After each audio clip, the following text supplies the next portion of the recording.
Hey guys, it's Ted Bogert with the TED Show. We're back. Sorry for that little delay. It took a minute to say we were live. I am super excited to be here with speaker extraordinaire Mark Gai on the TED Show. We're going to talk about taking more risks, talk about what that actually means, and so much more. So welcome, Mark. Thanks for being on the show. Thank you, Ted. I'm so excited to be here. I'm excited to learn your perspective. I think before we went live, I told you this is one of my favorite topics. I think 2020 has been a challenging year for the majority of us, and then how you pivoted and shifted that definitely made a difference on how the rest of your 2021 goes. But also, I think people are more apt, it feels like, to take risks during this. They see that they've been furloughed. They see that what they've done their whole lives can be changed on a dime. And so I think people are really reevaluating what their dreams and their goals are. And this is a great topic for them to kind of get started. So before we get into all that, big shout out to Yvonne Sandoval for making the intro to Mark. I'm super excited to have him on here. So tell us a little bit about you, my friend. Thank you, Ted. I'm just like you, trying to do the best that I can in this year of 2020. One of my mentors, when the health crisis started to unravel, he said, 2020 is a great pause. And I agree with that, because everyone was able to isolate at home or in some other place. But once the pause have passed, I think now 2020 is a time of great awakening. And that's why I love talking about risk-taking, taking big risks, taking small risks, taking any size of risk that are personable and intimate to you, because I think every time you take a risk, you create perhaps a more diverse and perhaps more a future with more opportunities versus where you're staying now.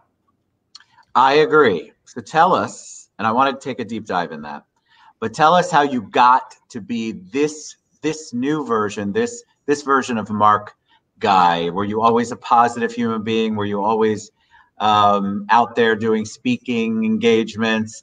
Like, how did you come to this? I think there's a lot of people who have a great message but don't know how to get it out to an audience. So I'd really be interested in hearing what your journey has been for that. Absolutely. We only have 15, 20 minutes, but I'm going to try. You do what you can, my friend. I'll do what I can in the next couple of minutes here for you. I want to start with this. One of my very favorite movies and characters is Wonder Woman. And there's a new movie that's going to come out, WW84, Wonder Woman. And in the trailer, she says, everyone has their troubles. So just like probably everyone watching, I have, my own share of troubles, business failures, relationship devastations, and losing. There was one point in my life when I was homeless. I was homeless, nowhere to go. And a friend allowed me to sleep on his couch until I got back onto my feet. That's awesome. And I felt that, when you have the choice to become bitter, or you can become better. And I realized everything can be taken away from a man, except the very last of our choices and our freedoms is to, what is the situation trying to show me? What is the situation trying to teach me? What can I do now? And I feel that everyone who's watching has or have had difficulties in their lives. And I can always bet that we have recurring thoughts in our brain. Like, for example, what will people think of me? Will they laugh at me? Will I embarrass myself? Will I embarrass myself even more in my case? Mine too, my friend. Mine too. And a lot of times, 85 to 90% of all those fears and anxieties and questions reside entirely in your brain, in your head. And if you tell yourself a story that you cannot do something, your body, your environment, the universe will prove you right. Correct. And I think taking a risk is something that everyone in their power can do right now. Learning, coming up through being a child, young adult, and now professional in my field, I realized that there will be challenges, there will be tribulations, but how you decide to feel right now, I think will determine what kind of energy you bring to the room, what kind of energy you create in your workspace, in your personal space. I feel that your energy and the way you carry yourself introduces you before you open your mouth.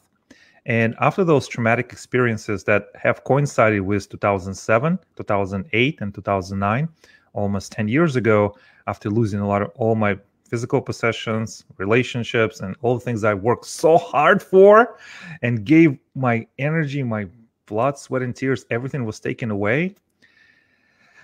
That was a pit. And from that point, I decided, how can I learn to shift my perspective? Is this situation really true? Is this person really feel this way? Or there's something I don't understand? So perhaps one of the things that have helped me is to continuously evaluate, is this situation final? Is this the end of the road? And if it's not, could there be another alternative? And alongside now about taking risks. And since we started on this about 10 years ago, I have served as a youth pastor at a church in downtown Orlando, right there on the Church Street. I'm no longer in that position, but that also have catapulted me to share my message with a wider audience. I think you said so much, so I'm going to try to back up and I'm going to try to ask some questions. I think people will listen and say, wow, that is so awesome that he was able to come out of 2007, 2008, not having a place to go. But how am I supposed to do that? What are some steps I can do? What are some steps I can take? Because I think people do want better for themselves. Most people are not just content being in a low-paying job or a job they hate or a relationship they hate, but they feel like they don't have the tools or know even the first step to take. So can you share with them a little bit about maybe some tools that you used or some first steps that you took? Because it's very hard when you are reduced, and that's physically reduced, to sleeping on someone's couch. You have, that is hitting it. You're there. So you obviously were able to pull yourself out. And I think a lot of people would love to know maybe some steps or tools on how to do that. Absolutely, Ted. I can only speak from my personal experience because I own this experience, right? It's my journey. It's what I've seen. And I was blessed enough to share it with others. One of the first things that I see now, and looking back at the time, and also in my leadership and training services that I provide for community leaders, is that a lot of times we, as leaders or someone who is trying to grow professionally or personally, a lot of times there is this barrier to ask for help. Yes. There's this barrier, and it's real. It's resistance to ask for help and to recognize that I don't know this. I cannot do this. And there's no resources available to me right now to solve this problem. And a lot of times, I think this is the first step. You have to ask and recognize and be emotionally mature enough to be self-aware to ask for help. Because why is it so hard, do you think, for us? Because I agree. I have a difficult time with that. Personally, I'm getting better, but I think we get conditioned to not ask for help, that there's a stigma attached to asking for help for things. And so people plow through, or at least try to plow through, situations and suffer unnecessarily because they didn't ask for help. So many people are suffering. And I feel this, I observe this, and I have the relevant data to actually talk about this. I feel one of the things that stopping us from asking for help is because we don't know the outcome. Will I be embarrassed? Will I be laughed at? Will I be ridiculed? And I feel that a lot of those thoughts are not even true. So I would ask you or one of my clients, have you asked for help? And I will stop talking and I'll put this shift to my client and get them a little bit uncomfortable, still with the love and compassion and care. But have you asked for help? Have you actually did it? Or is it something that you believed 10 years ago that no longer true? The circumstances have changed. Have you asked for help? And I look at them with those eyes. Right. And I would imagine initially you must get the squirmy wormy. They don't like to talk about it, or they're going to give you 1,000 excuses or reasons why they have not asked for help. And I understand that. Nobody wants to be embarrassed. And I think one of the biggest fears we have in our society, in this country and outside, is to look vulnerable, yes, to look less than. And I feel that I would have a conversation with someone and say, well, you have been doing this and that and try to do this on your own. What results have you gotten? What are the results and what are the outcomes? And I also understand that when I have this type of conversations with people I engage with and work with, a lot of times they may not have that breakthrough right there in that session or that conversation. Their breakthrough most likely will come at some future time. Yes. Perhaps my intention and wish and sincere hope for them is that breakthrough will come to them. But we have to nudge. We have to ask those questions. We have to be accountable to each other. And the authenticity and vulnerability that you were speaking about, because of the stigma attached to that, we talk about it on the show all the time. Being vulnerable is actually a powerful place to be, a powerful characteristic. And I think people underestimate how valuable that can be when you are vulnerable and you are willing to take a risk about being vulnerable. In my experience, the right people, because you're putting it out in the universe or praying for it, whatever your beliefs are, the right people come into your life when you open that part of yourself up. Absolutely. And I think one of those things that in this conversation right now with you, Ted, is about taking risks. And risks could be, opening up, being vulnerable, asking for help. And also, it doesn't have to be huge risks. It could be just small risks that you take throughout the day and just see what the new outcome. I would also characterize myself as a very competitive person. And I like to, compare my achievements or victories and things like that. And at the same time, I like and I love to collaborate with others. It is this anomaly that I think is very helpful. And that's a healthy anomaly to have. I mean, people also get so caught up in competition versus collaboration. It doesn't have to be mutually exclusive. You can be a competitive person, set goals, know what other people do, and still be able to collaborate. But you're right. I think a lot of people think that they have to be one or the other, and that unfortunately is not the best recipe for moving forward and making progress. Absolutely. I think right now we are in the age of high expectations, as you know, and I think the health crisis have accelerated the expectations of virtual experiences, professional delivery, and speed of service. And I feel that right now, if you don't ask for help, how would you ever accelerate your business? Somebody knows something that you don't know. Somebody knows someone that you have no idea how to connect with. And I think when you just say, okay, here I am, this is my fear, this is my anxiety, I am sharing this with you, I am cognizant of it, I'm sharing this with the universe, with my conversational partner, and you let it go. Yes. You let it go from your mental brain, from your mental load, and you let it go. And as you have said, Ted, the right people will hear it as a whisper. It will touch their heart, and they will reply to you in the ways that you cannot imagine. If you ever read any work from Paulo Coelho in The Alchemist, yes, one of the it's amazing. His stuff's amazing. It's beautiful work, and it's easy read. You can read it in about a day or two. And he said, when you truly want something, the entire universe will conspire to help you achieve it. Yes, I love that quote. Yes. And so people don't believe that, right? So, Mark, let's talk a little bit about that, because I think we are both big.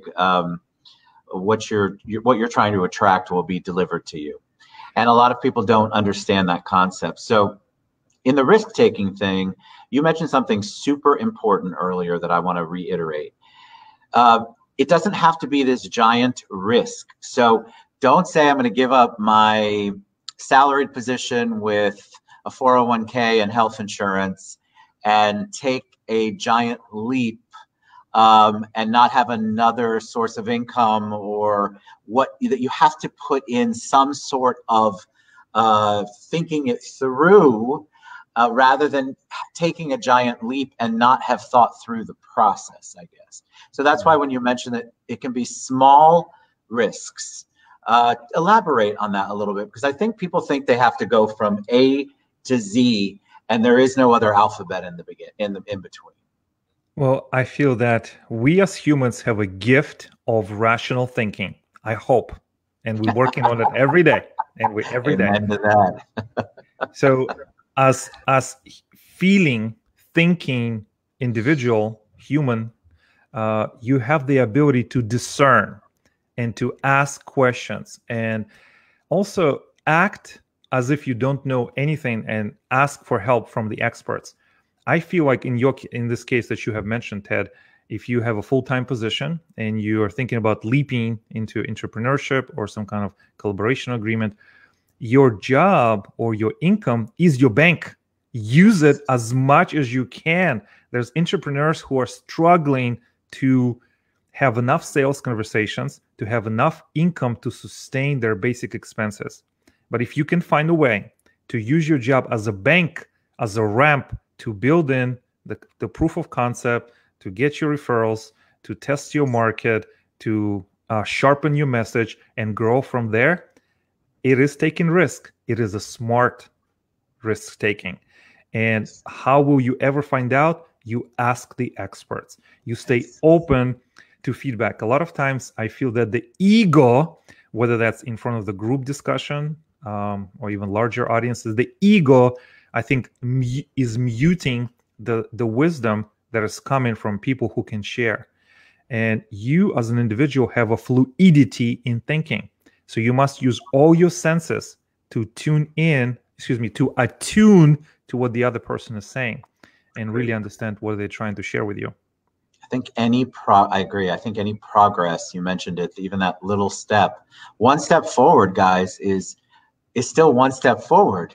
It might be the baby step of a lifetime, and you might go, well, this isn't getting me anywhere. But in reality, all of those baby steps begin to add up to larger steps and more progress. I think people get so caught up in the end game that they forget that there's an entire plan and path that they have to get to that end game. Nobody's saying it's easy. Mark and I are not saying it's easy. But I can tell you from personal experience that once you take that first baby step, once you begin to progress, you begin to get more confidence about what you're doing. You begin to see whether or not this is the right path. Sometimes you take a step. I want to ask you about this. Have you found that sometimes you take the step and maybe it's not exactly what you thought it was? So you have to pivot differently. You have to handle it differently. Maybe you have to shift to accommodate what you want, or maybe it rules out what you were trying to work toward on your end game.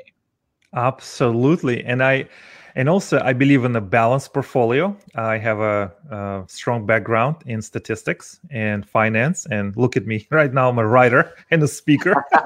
So that's a big pivot, but I do remember those, and I did work in that industry as well.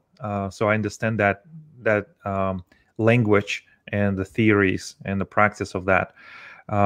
You have to have a portfolio approach, right? There's some risks, there are huge risks, and then to balance them out, we have small risks. A lot of entrepreneurs and founders I have seen, like even Steve Jobs and others, they take big risks in invest in new companies, new concepts, but when you see them dressed, they have the same outfit every day. Turtleneck, jeans, boom, short. Low risk. It is balancing out the huge risk with a small risk. Yes. So you have agility to calculate the risk and keep moving forward. As I have mentioned earlier, I have a very strong competitive spirit. And a lot of times when I approach different projects, I ask myself, how can I keep playing? I would like to see what's on the next level. How can I stay in this competitive game? So I would like to see what's next. And there's a strategy for every level. That's why you have to have balanced approach to risk while taking big and small risk. Look at the founders and keep moving forward. And I think small progress every day beats big leaps, once a year. I agree. I think people just get so caught up in, because we're a society that everything is immediate, right?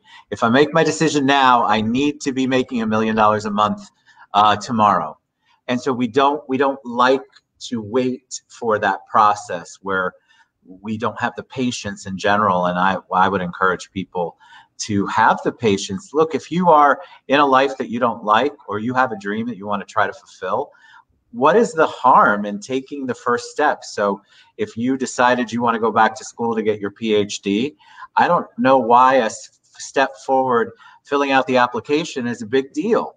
Like, you have to celebrate those smaller risks that you're taking, those smaller steps, because that celebration continues to build up your confidence and your love for what you're doing, and it moves your passion forward, I think. Absolutely. And as you were saying this, Ted, I am, I'm a salesperson, right? You always were talking, walking, breathing salesperson. We're always either trying to sell our brand, our movement, our ideas, our companies. And I see a parallel. We see patterns, right? We see patterns in life, and we try to use them for the next one. Even in the sales process, when you have a conversation with a prospect or even existing client, there's always this small acknowledgement, small wins, small yeses. It's not big ones. Okay, I just met you. Let's get married tomorrow. No. We do trust building. Consistency over time equals trust, and we have those baby steps until we either get to a resolution, the contract signed, or perhaps change in the interaction. But it's small steps to build trust. And it's the same thing that can be applied in your life.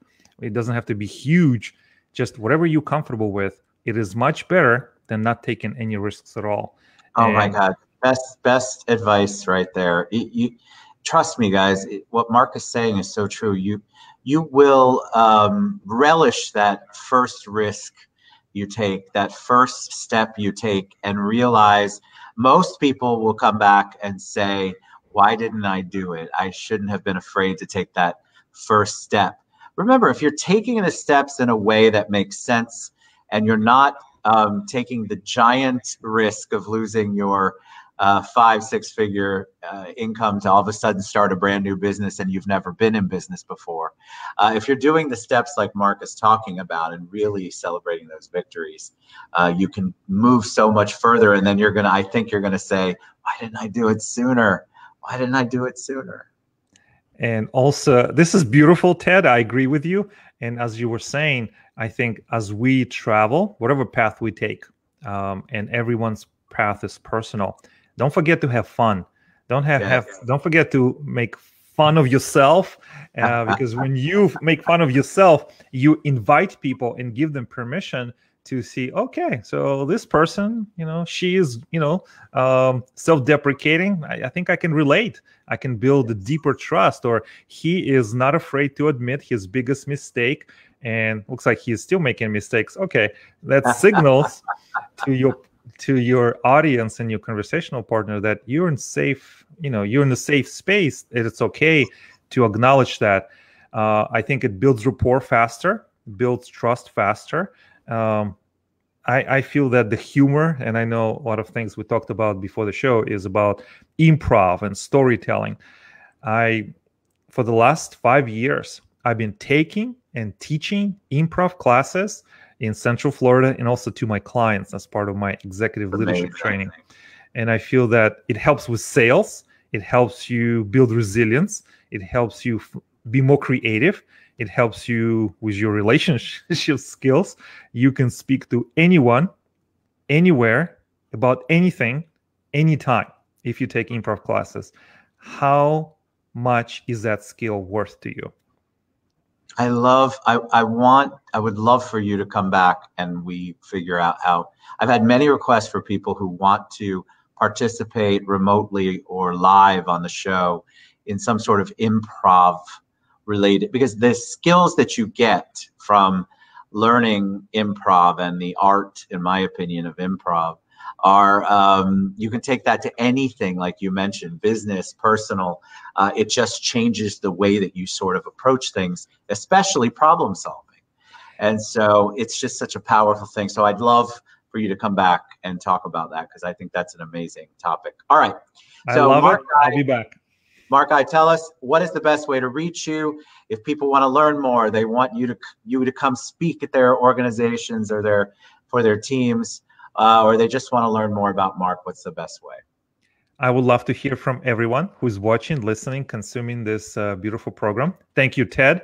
The best way to reach me is on Facebook or LinkedIn. Just type in my name, Mark Gai, G-A-I, and I'll be sure to connect with you as soon as possible. Thank you. Love it. Your energy is amazing. The positivity we talked about earlier, I could do a whole show on that as well. I appreciate you coming on. I think it was so good. We talked about this before we went live, people are hungry. They want to take risks. They really do. It's the perfect time for them. For many of them, it is the first time in their whole professional lives that they've been challenged, furloughed, let go, terminated, and they're having to figure out ways to pivot. And so this topic about taking more risks, it couldn't be any more timely. So thank you for what you do. Thanks for the positivity. Mark Gai, you guys reach out to him, markgai.com or Mark Gai on LinkedIn. I've tagged him and everything. Thanks for being on the show, my friend. It was awesome. Thank you, everyone. Thank you, Ted. All right, guys. We'll see you soon. Thank you.